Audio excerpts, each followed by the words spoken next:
Hi, Jyotna. Hi, Chris. Thank you for coming to Banjaara Musafir's podcast. Thank It's you good so to much. have you. It is such a pleasure being here. So we have met multiple times in Toastmasters community and different stages, but I personally don't know anything about you, except the fact that you are into some PR related activities and you are a Canada return. Apart from this, I have no knowledge about you. Let's start with your story from yourself, please. Sure. So my story, Mohit, I have different facets. Definitely, we have just been able to communicate from a Toastmasters perspective, Yes. but I am a communications professional with over 15 years of experience globally. Wonderful. I have worked in India, I worked in Canada, I worked in Malaysia for a while as well. I'm a mother of a beautiful 8-year-old daughter. I am a fitness enthusiast as well. So I am into yoga, Zumba, and all the dance fitness related activities.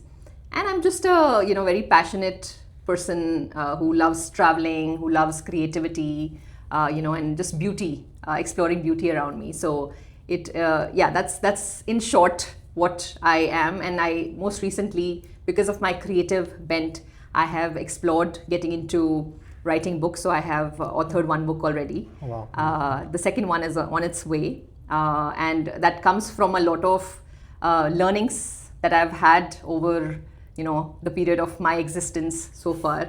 And it's just beautiful. I love where I am. I think life gives you so many chances of showing up to your or rising up to your best version if you are able to persist and work on yourself versus getting bogged down with all the ups and downs in life, which are normal, right?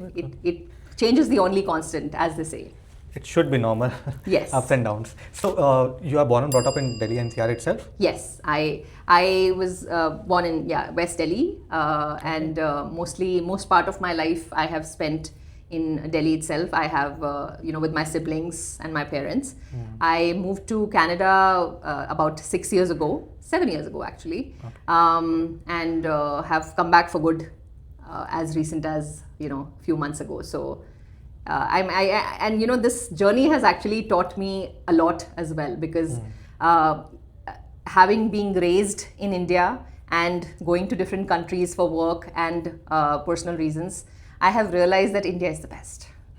India, it just gives you the feeling of belongingness. So no matter where you go, India is the best. It is absolutely. So how's your journey in your childhood? Were you still bold and this personality that you are carrying right now, is it the same in your childhood too? Not at all. Or was it a totally different personality? Not at all. I mean, if I think about my childhood and if I, look at myself now, there's a ocean of a difference. Oh. Because I feel, I feel good about it, honestly, because the kind of beginnings that I've had, both in terms of my family, very humble beginnings. We come from a very middle class background. And even as a child, personally, I was very dusky, very, not so good at English per se. Good at studies. I mean, I think that was my plus point. I always was a front bencher, used to make sure that my teachers are happy with me, etc., etc. But that is where, a lot of conditioning started, which was people pleasing, when it came to hiding your insecurities, and also that self-doubt of not being good enough, thinking of yourself as somebody who is not as great as others, and constantly comparing with others. So that was a very different journey, I would say. So as you mentioned, you were the first bencher. I can resonate with that because I was also the first bencher for most part of my studies, school life. And I can think of, because I was the first bencher, I used to sit at the first seat, and I don't know how, but all the fun happens at the back seat, which made me overthink of myself and the insecurities that came into my life or my personal things. Do you also think that being the first bencher, being good in studies, can be a reason for this?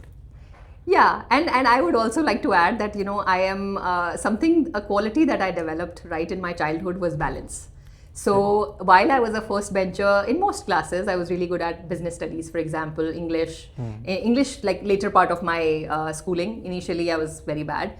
Maths, I was always not that great. So I used to choose certain classes where I would be a backbencher, which is not of my interest. I'm sure maths would be one. Maths was one of them. Yeah. Physical education classes, for example. All of those where you don't necessarily you're not necessarily learning, but it's there. So, and something that is not area of my interest. So I used to make that time to be with my certain backbencher friends, make fun, And then come back to this. and then come back to the first bencher. First bencher type. Yeah. Okay. Yes.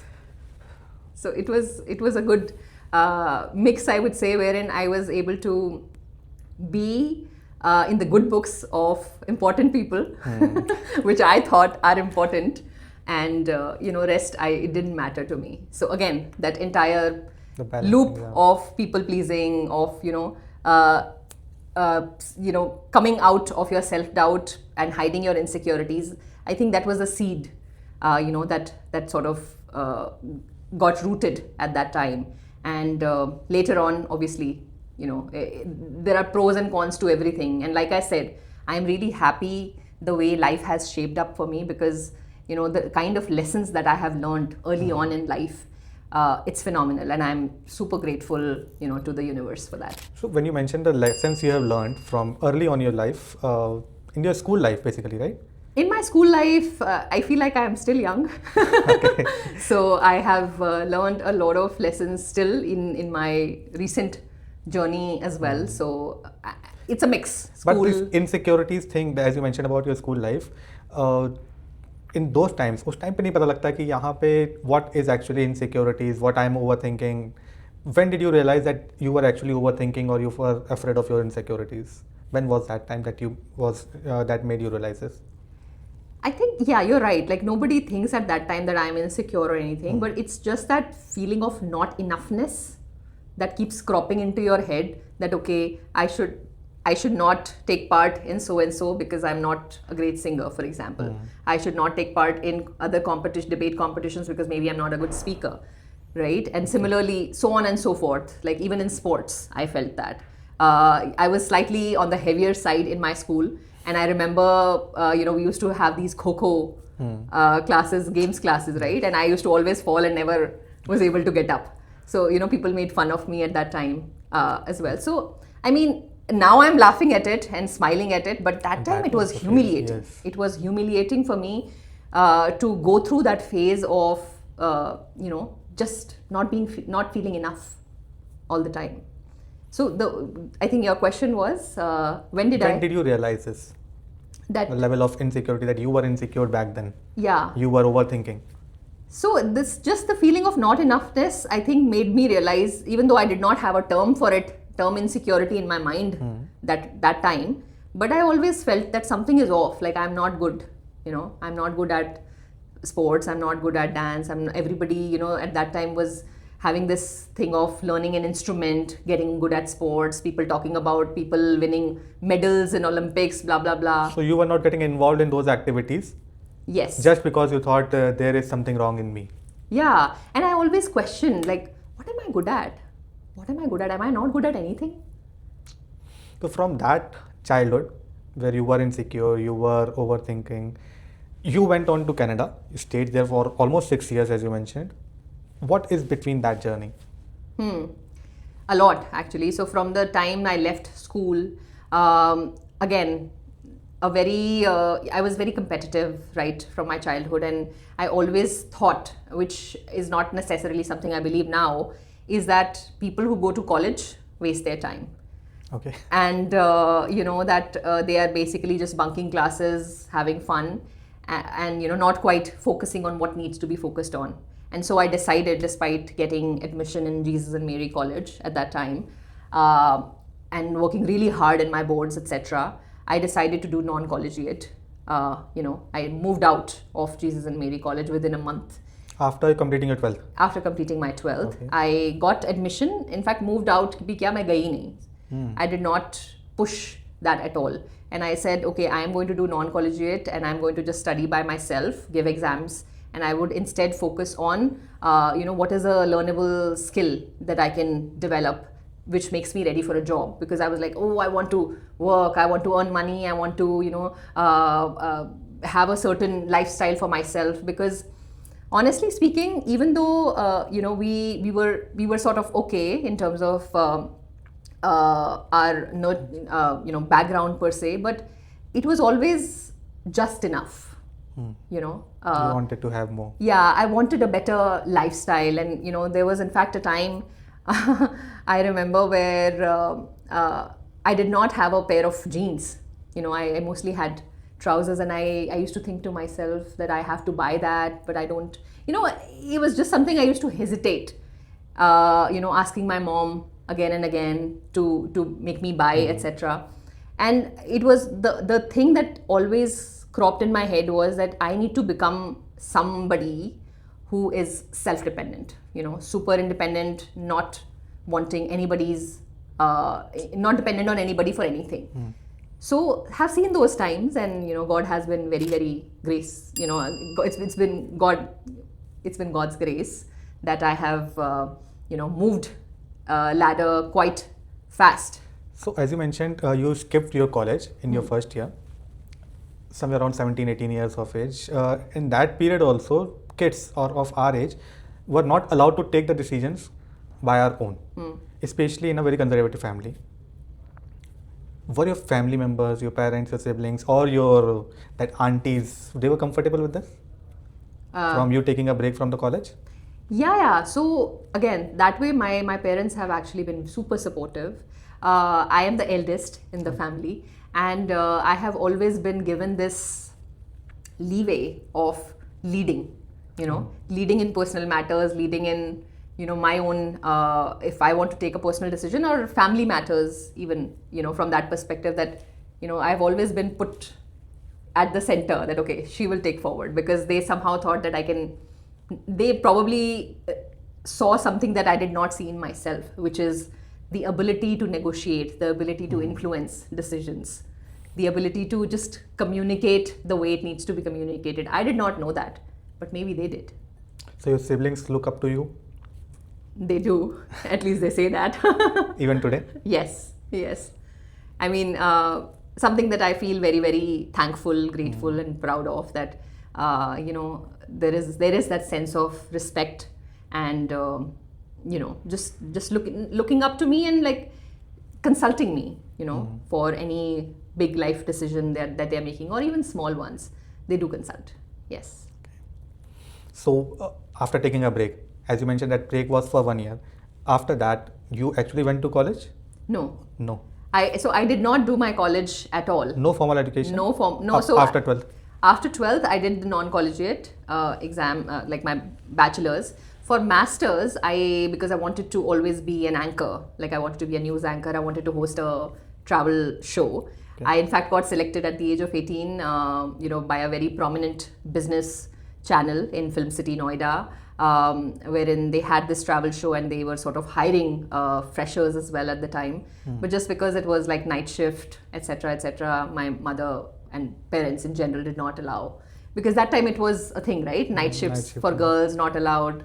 So I just sort of felt it was quite a setback in a way for me, because that's something I really wanted to do. That was my passion.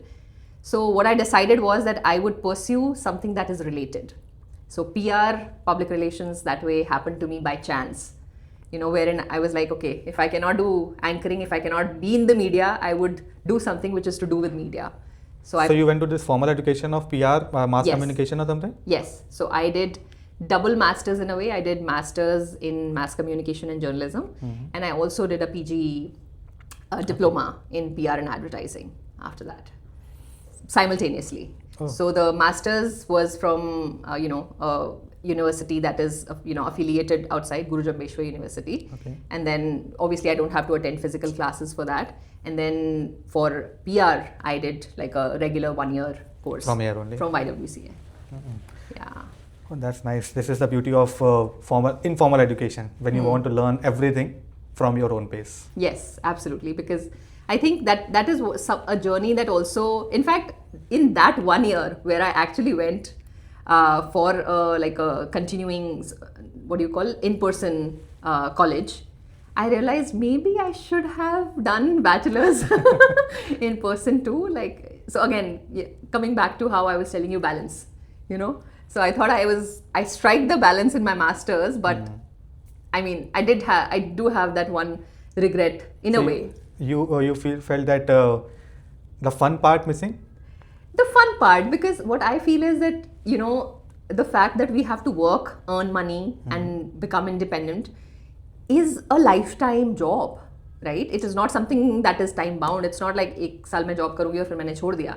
वो तो होना ही था. But that time is only that time. You know, bachelor's is only happening once. Yeah, that won't be coming again. Exactly. So it's like, that's what I sometimes feel कि यार शायद मुझे कर लेना चाहिए था. Then this happened. So that happened. Mass communication, PR things happened. Then did you went to try for that travel channel or something? No. Nothing? So again, I think at that time, this entire scenario was such that one, the night shifts were prominent. The other was that somehow, again, owing to that self-doubt seed that was already in my head, a lot of people at that time told me that now you're too old. Even though I was just like all of maybe 21 or something. People are like, they are hiring younger people in mass like anchoring sort of roles, and maybe and you don't have any experience, and if you get into it now, 5, 7 years, 10 years are gone. Like, you need at least that much time to settle in becoming like a good anchor. Again, that seed of insecurities and overthinking came in. Absolutely. Insecurity, self-doubt. Okay, maybe am I even good enough? Will people even like me? And what if I'm not able to make a difference? What if I'm not able to give that value that is expected of me? So that loop. So do you think that self-doubt thing is still there somewhere in your mind? I would say it creeps back in sometimes, but I have worked a lot on myself, and it has been a journey of really coming from self-doubt to self-discovery to self-respect, and finally, that entire self-esteem that I have developed. So I think it has been that sort of a journey. And so we discussed about self-doubt. How this journey from self-doubt to self-discovery came? Sure. So self-discovery, I think initially when it started, right, I could not term it as self-discovery, but it started from just a simple fact of somebody appreciating me for, speaking at a particular event wherein I did not feel I did good, but somebody else felt that I was really good, and they came and praised me. Similarly, I was able to negotiate certain things at workplace, wherein my juniors came up to me and said that was really good. You're a really good leader. So when that happened, I went into an introspection mode, wherein I thought to myself that if they can see my worth, why can't I? Why can't I see my worth? Why can't I believe that I am good enough? So that was a chain of incidents that happened in your life when you went into introspection. Yes. Or was there any trigger point that you would like to share? So no, I think these were the chain of events. So from there, I thought that okay, maybe I can do better, and maybe I am good. So I started doing more of those things, just to kind of get a confirmation, because remember, I have that conditioning, right? I have that self-doubt still in my head.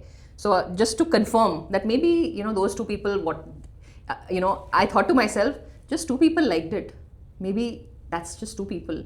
More people should like it. Then I would get confirmation. So I did more things. And I think as following that process, I got into, different ups and downs in life, whether it's, workplace, again, not being treated right sometimes at workplaces just because you're at a certain level, the hierarchical politics that you get into.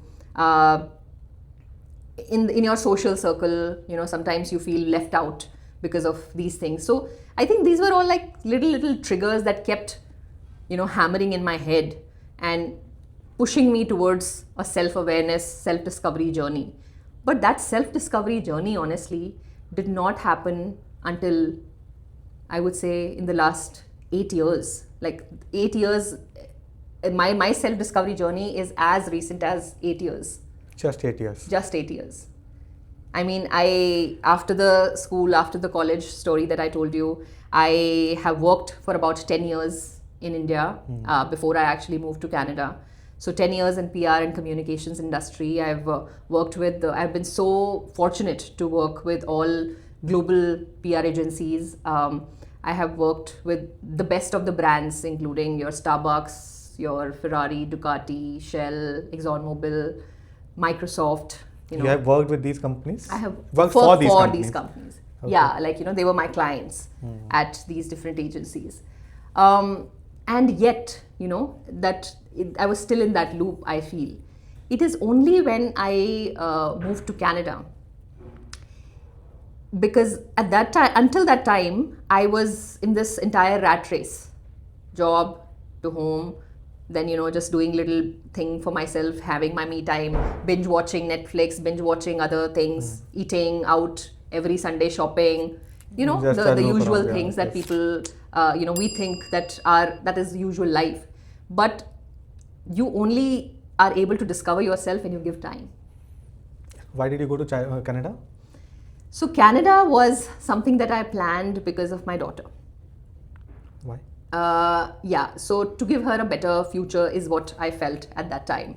Again, these are all lessons and learnings that you have. Maybe you thought that there are not better institutions or the environment here. Yeah, because I always, at that time, this is also a time where, I'm talking of 2017, 2018, where Delhi had a lot of incidents of different, cases, especially it was not safe for girls. At least that's how it got positioned at that time. And I got really scared, like, being a mother of a girl child, I wanted to give the best to my daughter. And hence I decided that, I must pursue going abroad. And I had friends who were staying there already. I took, did some consultation sessions with them. And then eventually I applied for it. There's an interesting story for Canada. Most of the people who are going to Canada, they usually want to go to Ontario and Toronto. Basically, Toronto is the city, Ontario is the state. And when I applied, I was not sure if I will get in, because Ontario was asking for a minimum of 400 CRS points to get in. And, and that the actual score at that time that was coming was about 440 something, people who were actually getting selected in the pool. And guess what? Like within 1.5 months of me applying, I got an invitation from the Ontario government inviting me. Letter of invitation from the Ontario government, basis my profile, saying that, okay, we are looking for these kind of, people like you, please join us. So, what was the interesting part? The minimum threshold score for the applications was 400, like I told you. The people who were getting in was 440, 450. My score was 402. 440, 450 they were getting, who were involved, who were actually getting the PR, right? Yeah. And your score was 402. Which is like just 2 points above the minimum. So it is a classic case of manifestation for me, because I wanted it so badly. I was like, mujhe jana hai. And and it was, and even the agency folks who were helping me with this entire application, they were like, ma'am, आपका नहीं होगा. नहीं, ये ऐसा हमारे पूरे experience में हुआ नहीं है कि इतनी जल्दी किसी को लेटर ऑफ इन्विटेशन आ जाए. Within 1.5 months, there are people who have more points than you who are still sitting. 5-6 months उनको हो चुका है और उनको अभी नहीं आया है, आपको आ गया. क्या reason? What do you think? What was the reason behind it? I don't know. I just wanted it bad enough, I guess.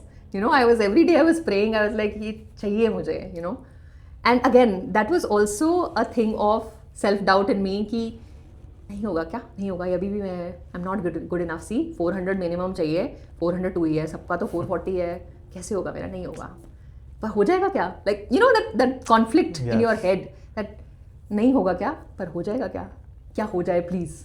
But going for your daughter, that was even more powerful. Yes, Maybe I think that might be the reason. That made all the difference, because I truly believe this, that when you are when you go beyond just yourself, when the purpose becomes higher than yourself, which means that you're not just thinking, I will earn so and so, I will achieve this title, I will do this, but how will you actually serve your family member, for example, the community, larger than you? Something becomes larger than you. That's when things conspire.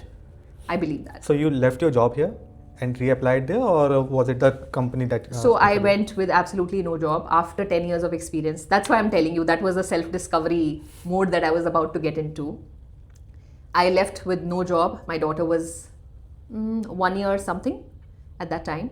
And after working for 10 years, I was completely jobless for good some time.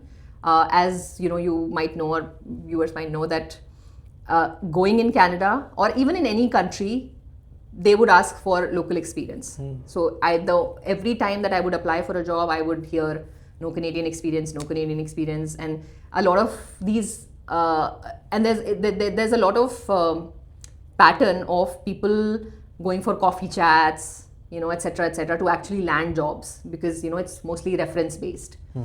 But I had a 1-year-old child with me. Where should I drop her? What should I do? So after a while, I tried for a few times. I would, the downtown, I was about 2 hours away from the downtown where I was living. I used to commute one train to the other train to the other train to actually, with your daughter, with my daughter, hand her over to my her dad, and then go for these coffee chats. And then while coming back, I always used to feel, मैं क्यों कर रही हूँ ये? Why am I doing it? I have spent so much time. I am capable, I know. Like, why am I doing it? Again, that self-doubt. Self-doubt thing. So how did you land up in the job? I did not for quite some time. So the first stint that I had in Canada, the first 1 year, I was only doing freelancing. Freelancing, like, I got really active on LinkedIn. I started making videos at that time. And, through that, I found some contacts in the US. They wanted some PR support. And so I did some freelancing here and there. But I could not leave my daughter I was dreading to leave my daughter to a daycare in a new country where I don't know people. I mean, as a child who has grown up in daycares all her life, ever since I was 6 months, I've grown up in daycares. I don't like daycares. Sorry to say. So I didn't want to put her in daycare. And but daycares, as compared to Indian daycares, I believe they are much better and safer. Absolutely. Much more regulated, much more safer, etc. But hey, you are an Indian mom, in a new country, you don't know people. I could not trust anybody at that time. So I took a conscious call that I would do these freelancing opportunities. I would stay put at home. I would raise my child. I would see all her milestones. Okay. Because I eventually, you want to be part of a journey. Yeah, I also thought to myself that I have come for her, not for just again getting into the rat race again. But during that time, while I was with her and seeing her milestones, etc., I also got a lot of time for myself. And that's where my self-discovery journey started, wherein I thought of, who am I, why am I doing what I'm doing, where is this whole self-doubt conditioning coming from, why do I think I am not good enough, all those things I was asking myself. And slowly and steadily, I started getting answers. In a way, not like answers that, okay, this is why you're not good enough, or this is why you are doubting yourself. No, not that way. It was more like I was feeling more grounded in myself. I started exploring spirituality. I started doing meditations, morning, evening, because I went into insomnia. I was almost getting into depression when I was there, because whatever said and done, I was an independent woman in India, and there I was just a dependent person who has a child to take care of and all the responsibilities, right? Because in Canada you are like on your own. It's DIY. You have to do everything. So this self-discovery phase, as you mentioned about depression part 2, you were going into depression. Is it because of you were not getting the job, or what was the main reason? Was it because of the job, the thing that there was no one to help you, or you were dependent on someone? A mix of everything. Because yes, no job, I told you, like, I was independent all this while. So definitely having a source of income for myself, not just from money perspective, but from my own self-respect, self-esteem perspective, I think was important. Yeah. So it was important at that time. And at the same time, that I was in a dilemma, like catch 22, that okay, on one side I wanted to get back into corporate, start earning, being independent, but on the other side I wanted to be a good mother. I wanted to spend that time, I wanted to see those milestones with my child, and I reminded myself that I've come here for her. So this entire dilemma, right, like that put me into this loop of overthinking, that did I take a right decision coming here? Does my daughter really need this place? Because you also start, when you are living, one is you're seeing people living in a country and you're like, wow, they're living abroad, this, that, Canada. But when you're actually there, you get to realize that it is not that grand as you think. It's a lot of work that you need to do to be able to settle yourself. 4-5 years. I mean, some people get lucky, honestly. I have friends who landed jobs even before they, went there. Maybe their purpose was a bit different. Your purpose was for your daughter. Exactly. So their purpose may be for earning money or landing up a good job. That can be anything. Yeah. So personally, for me, that journey has been a mixed bag of feelings, which is why eventually I decided to come back.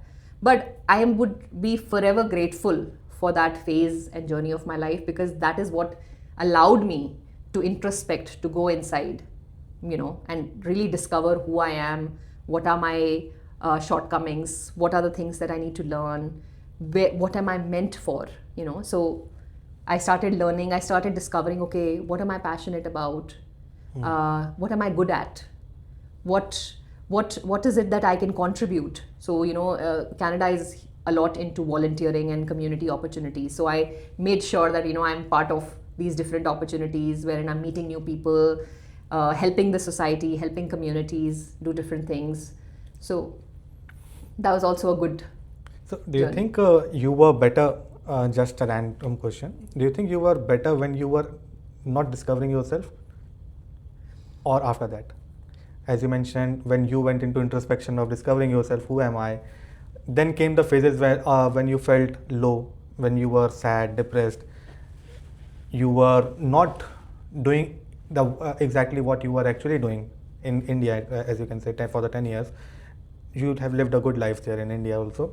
But when you went into that phase of introspection, who am I phase, after that, for a few time, maybe for a year or two it might be, do you think that life was good? I would say no, because it is a function of कहते हैं ना कि हीरा तभी हीरा बनता है जब वो उसकी घिसाई होती है, राइट? जब वो घिसाई होती है तब वाला फेज होता है वो बहुत अच्छा नहीं होता. बहुत अच्छा नहीं होता. But that is exactly what I shared a while ago, that if you stay persistent in your journey, and if you trust the process, that no matter what, something great is slated for you.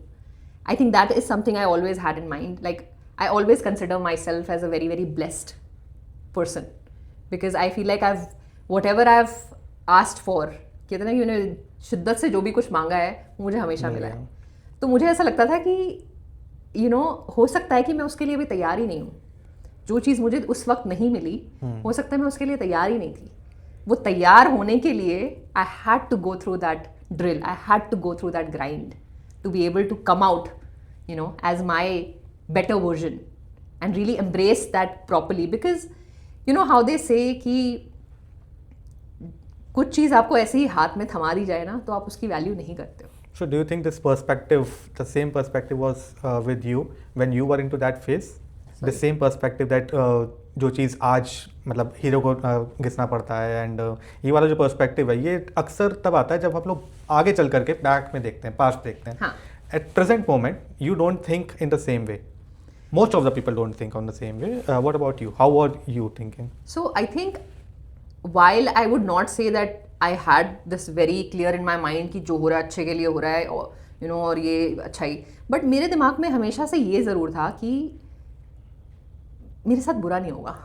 पता नहीं ये क्यों था ये था हमेशा से कि I always I'm a very karma driven person, and I always believe that whatever you put out in the world comes back to you.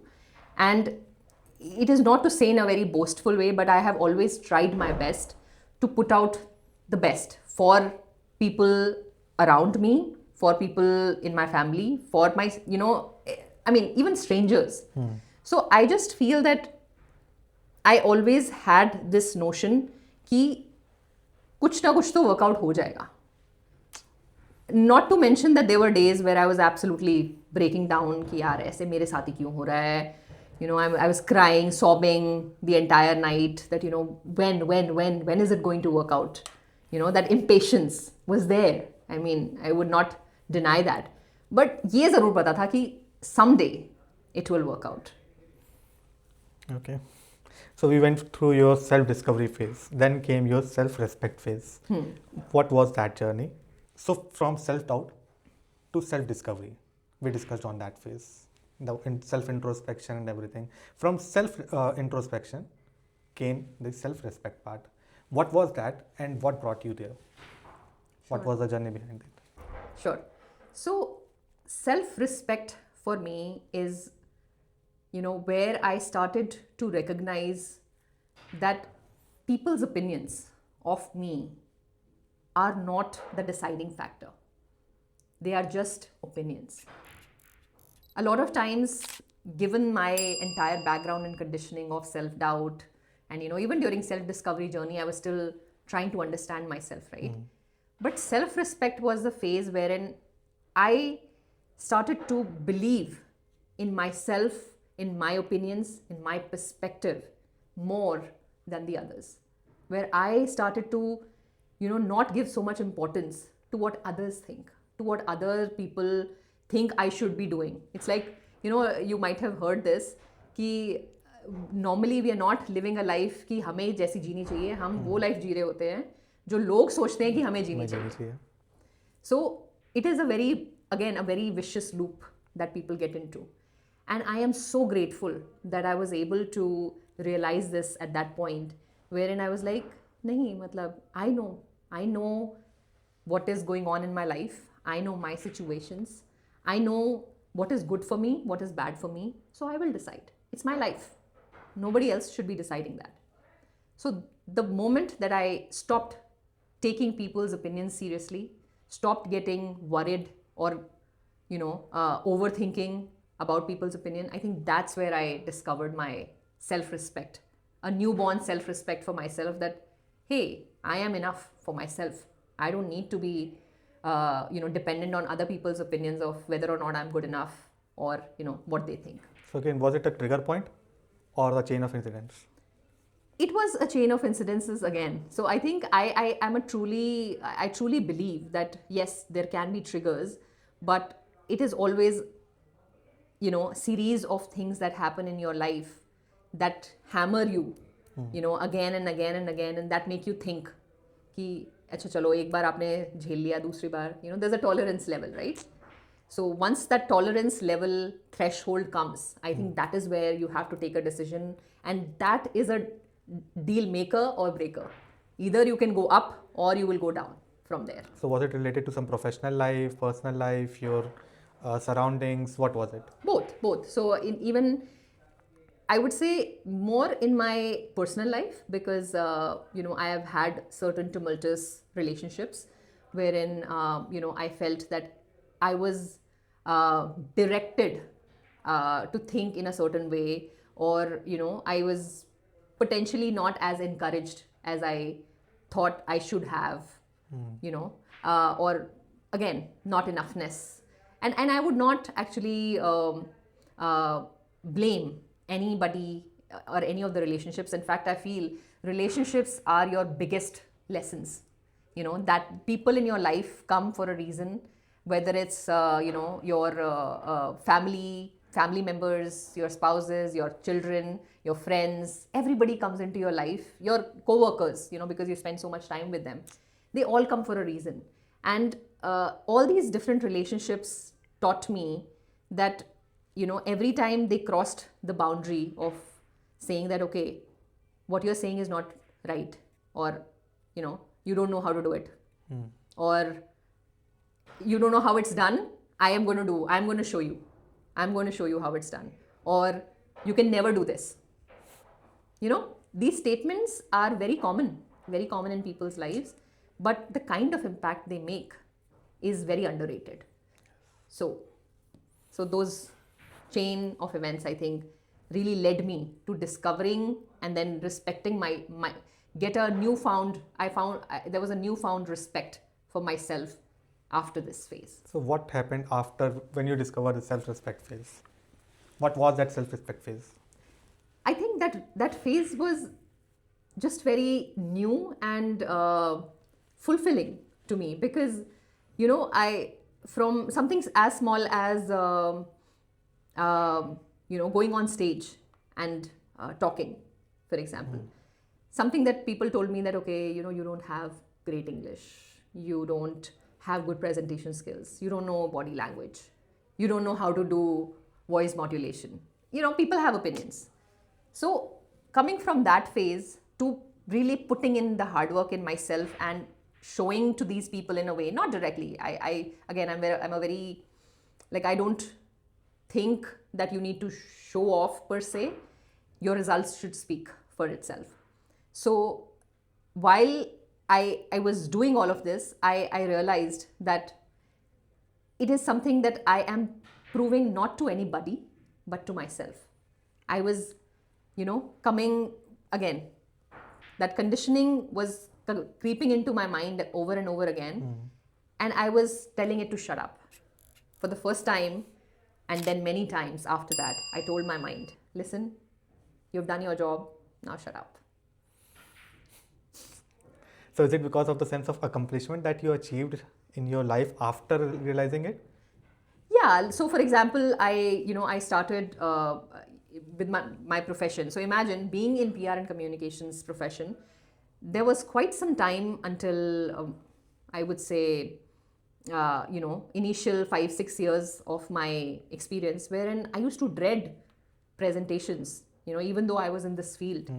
Like I would always tremble when I had to present to the clients, and although I did it, I kind of was able to not mock, I was able to hide that fear, hopefully. But I used to shiver inside that, kaise karu, I can't. But then once this phase came, I was able to do it. I was able to go forth, present myself. I was able to present myself to my clients, in a way that was impactful. I was able to, in my personal life, also able to take that lead, that made others respect, me in a different way. Because earlier they might have told me to do things in a certain way and I would have done it half-heartedly. But now I was taking a lead because I had that self-confidence, I had that self-respect, I had that thing of ki main kar sakti hu. Just now, because you were focusing on your respect, whatever you are doing, you respected that, you were able to achieve it, and that's the reason people started noticing it and you felt accomplished. Absolutely. Bang on. So while this self-discovery to self-respect phase, then you mentioned, what was it, the self-esteem phase? What was that? So it's just an interesting journey. Like self-esteem, I would rather actually reword self-esteem to self-assurance. So from self-doubt to self-assurance. It has been quite a journey, and I feel that came after a lot of hard work that I had to put in myself. And more than the hard work, it's about trusting the process. It's about really knowing that no matter how the times are, maybe because ups and downs are part of life, otherwise it's all linear, right? And change is the only constant in life. So after going through those ups and downs and persisting and tolerating and just persisting the entire changes that I had to go through, I realized that it has taken me that much longer to build, to become the version of myself that I always wanted to become. Like it is just that feeling. It is not something which you can explain so much in words, because self assurance is very subjective in a way. For some people, self assurance is that, okay, if they are able to speak in front of 10 people. The perspective is different for everyone. Exactly. So for me, it was just this feeling of कि मुझे किसी को कुछ बताने की ज़रूरत नहीं है. मुझे I don't need any external validation of people telling me that I am good or not. If they give it, this is another thing. In this process, I also became a very good receiver, because I feel as people, we don't know how to receive. A lot of us don't know how to receive. For example, if I tell you, today, Mohit, you're looking so good today. A lot of people, would say, अरे नहीं तो थोड़ा आज ये dress, ये change of costume or change of haircut, Yeah, maybe. or just did something. They will just say something but not say thank you and not receive it. So one of the very important things that I learned after, in this entire journey was like, how can I be a better receiver? And receiver not from a perspective of, people pleasing, or have their opinion being the prime one, or external validation. Receiver from a perspective of knowing your worth and accepting that, if somebody is valuing it, being thankful for it. Like, you should be able to ascertain that whether or not the person in front of you is actually means it or not. But the great part about not seeking external validation is that it does not matter. For me, if I was seeking external validation, then it matters कि वो किस तरीके से बोल रहा है, क्यों बोल रहा है, अच्छा आपने सच बोल रहे हो, how we try to confirm. Now, because it doesn't really matter I whether just it is receive true or it. not, it's okay. I receive it. If they say that, oh wow, great Chetna, I receive it. If they say, that was good Chetna, I receive it. If they say, that was okay, you could have worked on this, but that was okay, I receive it. Because again, everybody is different and their perspective is different. What matters is that, did I feel I do a good job or not? And again, it is not to be confused with the fact कि आप supreme हो गए, आपको कुछ सीखना ही नहीं है life में. No, it is a matter of, again, knowing your worth, knowing who you are, and understanding and valuing that before anybody else judges you. So what do you think this self-assurance phase came into your life? Is it because of those self-introspection that you went into, or the yoga practices you did, you focused on your health, or some external factors? What was the reason? What can be the reason of getting into this self-assurance phase? I think the reasons are many, because for someone who has, कहते हैं ना कि जिसने people who have seen poverty, they exactly know what being rich means. So people like me who have been in self-doubt all their life, I know exactly what self-assurance feels like. Wonderful. So that's what I think. So I think, as you mentioned, your Canada phase was more and more, your journey to Canada and living there was the main reason that you went from self-doubt to self-assurance, from introspection to respect to assurance. Self-assurance was there only in Canada, or you are back to India? When this phase came to your life? I think it started, so a lot of the things happened in Canada. The 6 years were like eventful for me. Apart from job, what was it? Apart from job? What was it extra? Extra. As you mentioned, there were many things happened in Canada. Yeah. Apart from your job. No, many things as in the entire phase, right? The self-discovery to self-respect to self-assurance. All these things happened in that phase of 6 years, I believe. Because again, I had a lot of time. And it's not like I actually got a job later and I was working. But because I was already in this journey of self-discovery, I obviously could not stop myself. So I would spend time, doing all the things that I need to know, grounding myself, knowing, okay, what exactly am I here for? What are my passions? Work on my passion, work on building myself, work on building my mindset. Because I think building your mindset is the most underrated thing. People work on hard skills, people work on कि मैं ये सीख लेती हूँ, वो सीख लेता हूँ. But if your mindset is still stuck in, self-doubt, then what would you do? You would start something and then you would leave it. So it is important that you work on your mindset, and that's what it allowed me to do, that phase, the 6 years.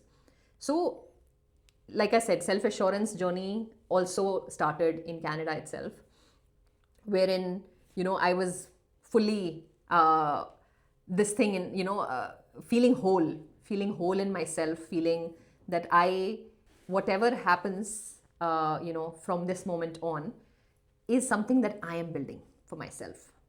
It is not something that is dependent on anybody in my family, anybody in my workplace, anybody in my friend circle. It is me who needs to build life the way that I want on my terms. And thankfully my family, like my mother, my siblings, they have been my strongest pillars in this entire journey, and I remain indebted to them. So when you felt whole living in Canada, what was the reason coming back to India? Yeah, so one thing is about feeling whole as a person, and the other is that being in a country wherein, obviously, no matter how old, I mean, at least again, this is my opinion, it can be different for other Yeah. people, that I personally feel that no matter how old you are in a different country, it will remain a different country. Like India to me is belonging. Like it gives me a sense of belongingness, and I somehow always felt that missing when I was in Canada. So even though I had a job, even though I had I made like good community social, there was social circle, but I still always used to miss my family. Celebrating Diwali, for example, used to be a nightmare for me because it's like my most favorite festival, and I would always think I'm not able to celebrate it the way that I would with my family in But India. people in Canada celebrate Diwali They or do, they Christmas. do. And we used to go to friends' places, etc. But it's not the The same sense thing. of belonging that you felt here in India with your family Yeah. was still missing. Yeah, it was. So yeah, so I just felt that was missing, and also my daughter wasn't necessarily settling in as much as I would have hoped, because Canada obviously is also a very, very diverse country. Migrants from different places come there, and even in school, she did not have a lot of. I mean, she did, but not a lot of Indian friends. So the difference in culture, nuances, she had to adjust a lot. So somehow, again, I went into that introspection mode of, is it necessary for me to make her go through these So adjustments? you went to Canada when she was 1+, yeah. 1+, and you came back when she was almost 6.5, 7 years of age. Yes. At that point of time, at this age, in fact, kids usually don't know what is good or what is right or not good. How did you find out that she is not doing better or unable to follow the community that you have been following for the last many years in India? Yeah. I mean, Is it because of you that you wanted your child to be that way, or did you see something that your child, your daughter, was seeing? I think it was both, because for her personally, it was more like, I don't have as many friends like me, So she obviously could not articulate and say Indian friends initially when she was like 4, because 4 is when you start school in Canada. So, but initially she used to be like, I don't have as many friends. The friends that I have, what they talk, I don't know. Sometimes they are going into their own loop, and they have different ideologies, etc. So again, with respect, with due respect to every culture, because I think every culture is great and deserves respect, but something that she did not feel as great to be in, and I felt the heat as well, because when I used to take her for play dates, for example, I would not find too many people who resonate or who are like-minded, for example. So it used to be a challenge all the time to try to make friends, try to fit in the society, try to think like them, talk like them, things like that. She wasn't able to connect with the people around her. She tried her best, honestly. Like, we changed about 4 schools Okay. in that duration, because we changed houses Any specific reason for that? Yeah, because earlier when I went to Brampton just to feel like not feel homesick because it's mostly the Punjabi community there. But soon I realized that that's not the place I want to be. I want to come a little bit more towards downtown side. So I moved places. Then that landlord had something, we had to move. So there were some series of instances because of which we have to move houses. And we came back here in India in between, got stuck because of COVID for some time. When we came back, obviously we had to rent another house. So because of this change in school environments, etc., also it was quite a bit for her to adjust. Yeah, that can be the reasons that she might not be able to adjust or connect with those people. Yeah, but also cultural nuances, right? For example, I mean, I don't know, it might be controversial in a way, but marijuana, for example, is legal there, right? And there are also a lot of different other things that are very common to see, but not in our culture. So it always felt like a misfit. I always felt that, do I want my child to be growing up and seeing all this, or with her friends doing certain things? So I was it like, was something in your mind that you saw that you don't want to be in your child because of your upbringings. Can be. yeah, like cultural nuance, I would say. And even though I tried as much to, for example, our Sundays used to be at temple.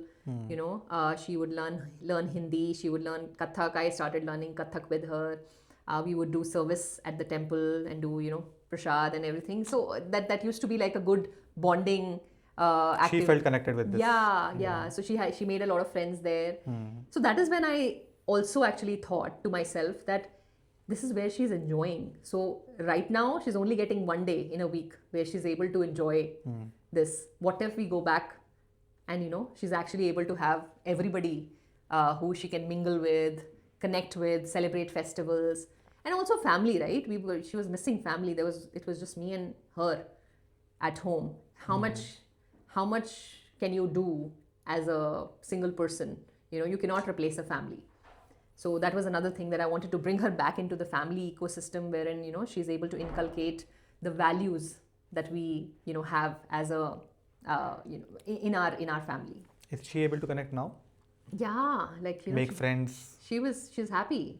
She's absolutely happy, and she has friends. There are no conflicts in the sense of something as simple as she would tell me that in my school in Canada, she would tell me that they celebrate so and so festival of this faith, but they don't celebrate Navratri. Why? Questions like that, which was so difficult to answer for me at that time. Even though, and it's not a matter of inclusivity and being accepting of the diverse culture. It is not that. It is about, again, belonging. Right. And for my personal front, I think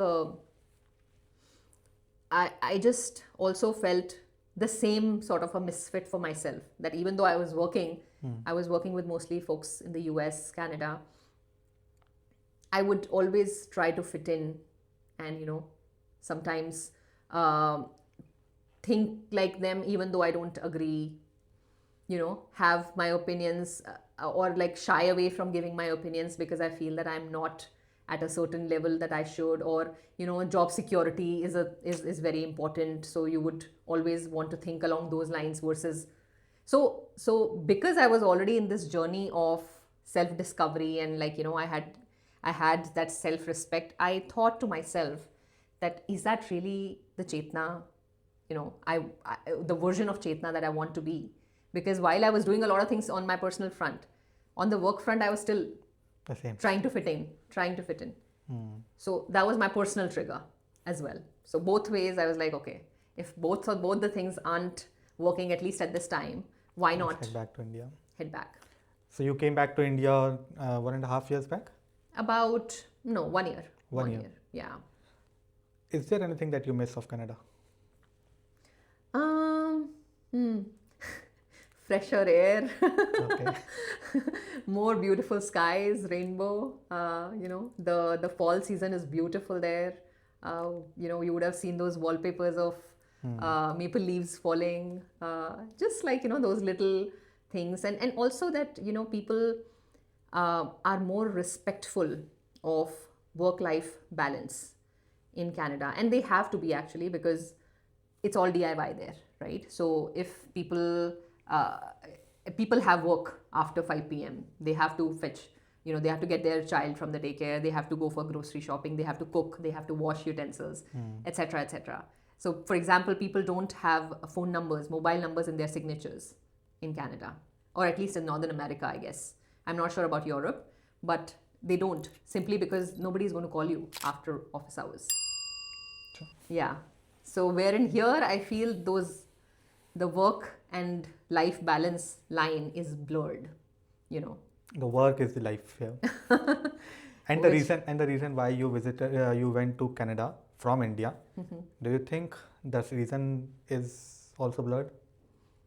The reason why I went, From India to Canada, the safety, security part yeah, of having a girl child. yeah. So I think, yeah, that is again another thing I would say, that safety is pretty good. Like, the crime rate is quite minimal. And again, I don't want to get into the statistics. I am telling you from my experience of living where I lived. I did not feel unsafe, even though it was just me and her for quite some time alone in where we were living. But what I feel is that India has also progressed quite a bit ever since I went, and honestly speaking, even though there was this fear at that point in time, which I was talking to you about 2017, 2018, because of the series of incidents. Personally, I did not, like, I always felt like, this is my place and I feel safe here.